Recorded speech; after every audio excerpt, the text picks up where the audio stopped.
भगवान से अर्जुन ने कहा कि हमारे रथ को, महाभारत के प्रथम दिवस, हमारे रथ को बीच में ले चलो, हम देखते हैं किनसे हमें युद्ध करना है। तो वहाँ पर स्वजनों को देख करके, दोनों पक्षों को, पितामह, गुरु, रिश्तेदार, संबंधी, पुत्र पौत्र इत्यादि को देख करके अंदर से कँप गए, भयभीत हो गए और बोले तो बड़ा भारी अधर्म हो जाएगा। अब यहाँ पर धर्म अधर्म की व्याख्या है। धर्म क्या है, अधर्म क्या है? भाई सबको जो इकट्ठा करके मार देना, स्वजनों को मार देना, ये अधर्म ही तो है। तो हम तो अधर्म में लग जाएंगे, हमारे कुल का विनाश हो जाएगा, स्त्रियां विधवाएं हो जाएंगी, फिर वो उनसे जो है बड़ा वर्णसंकरता आ जाएगी, संतानें वर्णसंकर हो जाएंगी, फिर हमारे कुल के पूर्वजों को पिंडदान इत्यादि नहीं मिलेगा, इत्यादि इत्यादि। आपसे भगवान ने कहा अब तुम जो है ये उचित नहीं कर रहे हो। तुम्हारा कर्म जो है, क्षत्रिय हो ना, तो क्षत्रिय का कर्म क्या है? शासन करना। शासन के लिए शासन सत्ता चाहिए। अशासन सत्ता तुम्हारी जो है, तुम्हारे हाथ से चली गई है, दुर्योधन के पास है। तो अपनी सत्ता को प्राप्त करने के लिए तुम्हें युद्ध करना पड़ेगा। और युद्ध में तुम इसे कह रहे हो ये उचित नहीं है, तो यही उचित है। प्रलोभन दिया, अगर युद्ध में तुम मारे गए तो तुमको स्वर्ग मिलेगा, और अगर भाई जीत गए तो पृथ्वी का भोग भोगोगे। और दूसरी बात ये रही, तुम जीत हार के चक्कर में मत पड़ो। तो वैसे मनुष्य का कर्म हार जीत फल के विषय में नहीं, ये मत सोचो। किम कर्म किम अकर्मेति कवयो पत्र मोहिता, क्या कर्म है क्या कर्म है, बड़े बड़े विद्वान लोग मोहित हो जाते हैं। तुम व्यामोह में पड़े हुए हो, इसलिए ये बात कहना ठीक है।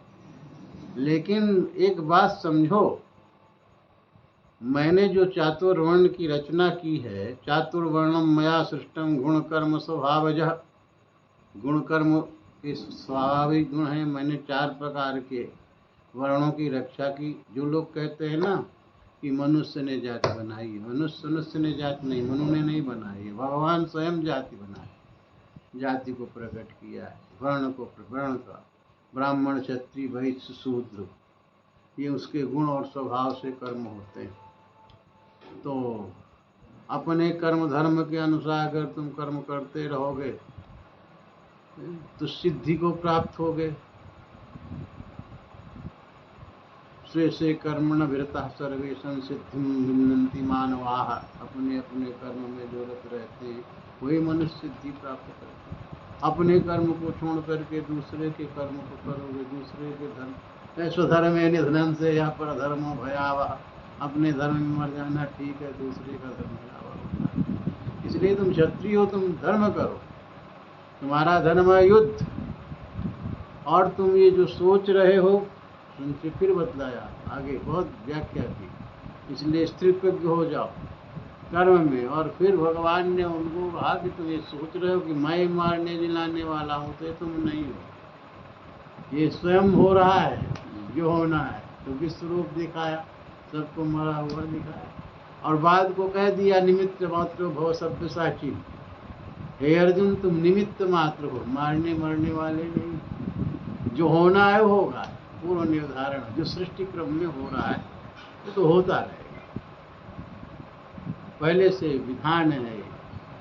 तो इसलिए तुम युद्ध से मत घबराओ, युद्ध करो, और ऐसे करो, डरो मत। इससे तुमको पाप वाप नहीं लगेगा, क्योंकि ये तुम्हारा धर्म है, कर्म है। अपने कर्म में लग जाओ। और इसमें तुम्हें जो है आत्मानंद की प्राप्ति होगी और सुख का अनुभव होगा, और तुम्हें पाप कर्म नहीं लगेगा। और ये मत सोचो, क्योंकि तुम जन्म और मृत्यु करने वाले नहीं हो। ये शरीर ये जो है कर्मों का भोग भोगने के लिए आया है। मैं पहले ही बताया, हमारे तुम्हारे बहुत जन्म हो गए, तुम नहीं जानते हो, हम जानते हैं। तो ये तो शरीर है, ये अपना भोग भोगने के लिए पूर्ण रूप से बड़े भाग्यमान स्तन पावा सुरदुर्लभ सदग्रंथ गावा। सदग्रंथों में गोस्वामी जी भी ने कहा, भाग्य से मनुष्य का शरीर मिला, क्षत्रिय रूप में आए, पांडव कुल में जन्म लिया, प्रथा के पुत्र बने। ये सब है। युधिष्ठिर तुम्हारे बड़े भाई बने, भीम तुम्हारा भाई, नकुल सहदेव, ये सब बड़े भाग्य से मिलता है सब कुछ। और तुम्हारे पास बल प्रतिष्ठा सब कुछ है, फिर क्यों तुम डर रहे हो? कर्म को समझो। तुम्हारा धर्म है युद्ध करना, और इसे नहीं करोगे तो पाप को प्राप्त करोगे। इसलिए तुम युद्ध करो और जीत हार को छोड़ करके कर्म समझ करके इसे करो। जीत हार की यहाँ बात नहीं, यहाँ कर्म की बात है। और तुम अपने कर्म में सफल हो गए। तुम्हारा एक उद्देश्य है कि अपने कर्म को नियत रूप से करना है। अहंकार विमूढ़ात्मा, अहंकार को छोड़ दो, मैं करने वाला हूँ, वो तो कर्ता मानता है, वो शेष मोक्ष होता है। और जो कर्ता मानता है वो कर्म के सुख दुख को भोगता है। और तुम अपने को कर्ता मत मानो, कर्म ये अपना धर्म मानो, करते रहो, निष्काम भाव से युद्ध करो, तो तुम्हारा जो है तुम स्वयं मुक्त हो जाओगे, जीवन मुक्त हो।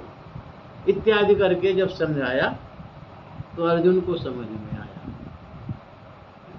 बहुत 18 अध्याय है, उन्होंने समझाया, लेकिन कुछ समझ में आया कि नहीं जो हमने समझाया।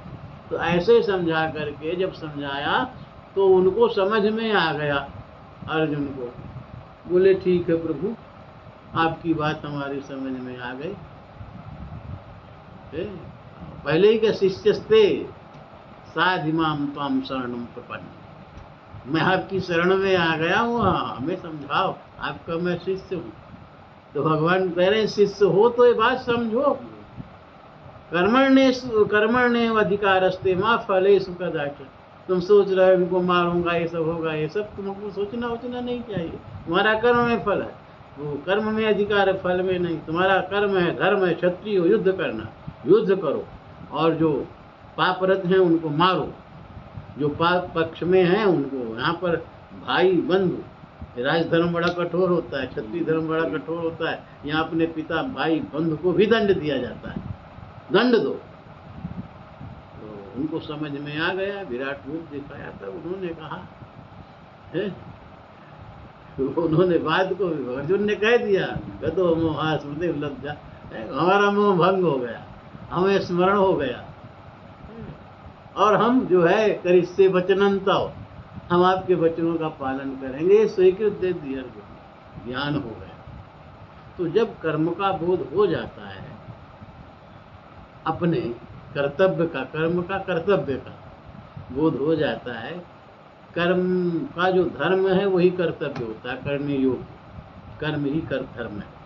तो जब बोध हो गया सुधर्म का, तो उन्होंने स्वीकार कर लिया कि अब हम युद्ध करेंगे, और किया। ये महाभारत हुआ, और महाभारत में तमाम मुश्किलें आई, लेकिन फिर भी कहा गया है, यत्र योगेश्वर कृष्ण यत्र पार्थो धनुर्धरा तत्त श्री नीतिरमम।